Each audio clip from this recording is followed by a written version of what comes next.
Iqbal industrial law services. आज का जो हमारा लीगल लेक्चर है वो है fatal accident claim. Fatal accident हो जाता है तो हम किस तरीके से क्लेम कर सकते हैं।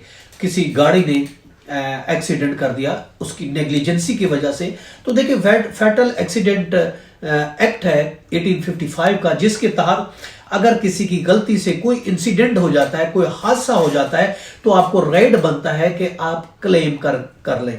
किसी इदारे की नेग्लिजेंसी है, किसी ड्राइवर की नेग्लिजेंसी है, कोई अगर हादसा वकू पजीर हो जाता है तो फेटल एक्सीडेंट एक्ट के तहत आप उसका क्लेम कर सकते हैं। देखिए जो कि हमारा कानून है 1855 का, विक्टिम को कंपनसेट करने के लिए आप देखते हैं जो कानून है फेटल एक्सीडेंट एक्ट 1855, इसमें सिर्फ 4 सेक्शन है, ओनली 4 सेक्शन है, जिसमें उसकी मौत की सूरत में उसकी फैमिली को कंपनसेट किया जाता है, मॉनेटरी तौर पर, फिनेंशियल तौर पर उसको कंपनसेशन दी जाती है इस कानून के तहत। अब अगर रोड पर कोई एक्सीडेंट हो जाते हैं तो उस पर हम डैमेजेस रोड एक्सीडेंट के क्लेम कर सकते हैं। कोई हादसा अगर हो जाता है जिसमें नेग्लिजेंसी थी ड्राइवर की, तो उसके खिलाफ हम मुआवजे का केस फाइल कर सकते हैं।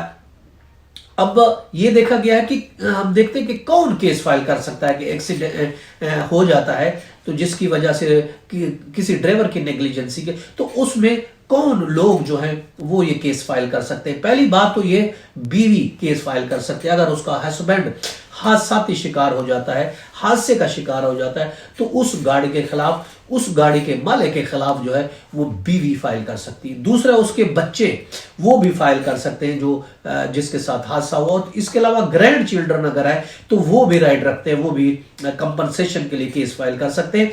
अगर बीवी है तो हस्बैंड भी केस फाइल कर सकता है, और इसके अलावा वालिदैन और ग्रैंड वालिदैन भी केस फाइल कर सकते हैं, और इसके अलावा उसके जो मैटरनल पेरेंट्स है वो भी केस फाइल कर सकता है, और इसके अलावा स्टेप अगर चिल्ड्रन है तो वो भी केस फाइल कर सकते हैं। तो जो 7 कैटेगरी, ये 7 किस्म के लोग जो है फेटल एक्सीडेंट क्लेम जो है वो डैमेजेस क्लेम कर सकते हैं किसी रोड एक्सीडेंट का। जैसा हमने बताया, बीवी, बच्चे, ग्रैंड चिल्ड्रन, खामद हो गया, वालिदैन, ग्रैंड वालिदैन हो गए, मैटरनल पेरेंट्स हो गए, स्टेप चिल्ड्रन, ये जो है क्लेम कर सकते हैं। अंडर सेक्शन अगर हम देखते हैं लिमिटेशन 21 है उसका लिमिटेशन का, उसमें यह कहा गया केस फाइल करने की मुद्दत जो है वो 1 साल है। जो फेटल एक्सीडेंट एक्ट के तहत अगर हम केस फाइल करेंगे तो फिर उसमें 1 साल के अंदर अंदर हमें केस फाइल हमें करना होगा, जो कि लिमिटेशन एक्ट के तहत 21 लिमिटेशन एक्ट का सेक्शन है। उसके तहत हमें 1 साल का टाइम है, उस हादसे का 1 साल के अंदर अंदर हम कंपनसेशन का केस फाइल कर सकते हैं।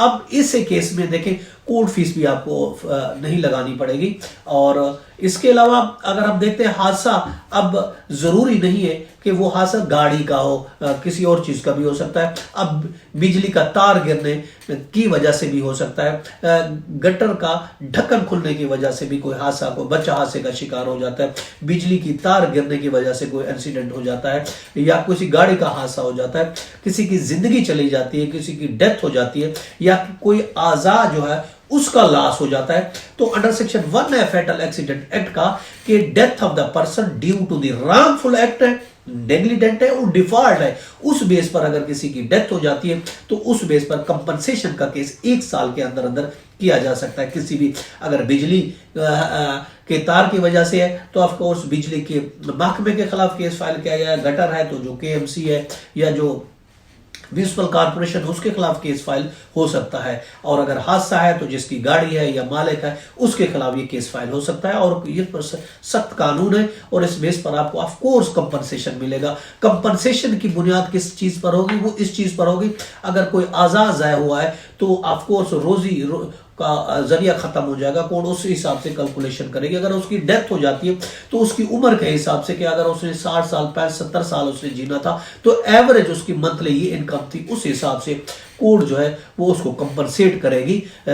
उसके जो लीगल हेयर्स हैं जो केस फाइल करते हैं, बीवी करती है, बच्चे करते हैं, वालिदैन करते हैं या जो भी करता है, तो उसको कोर्ट जो कंपनसेट करेगी उस कंपनी से, उस इदारे से या उस गाड़ी के मालिक से कंपनसेशन दिलवाएगी। ये था हमारा आज का लीगल लेक्चर। इसके साथ इजाजत दीजिएगा, कल फिर मिलेंगे। Have a nice day. अल्लाह हाफिज़।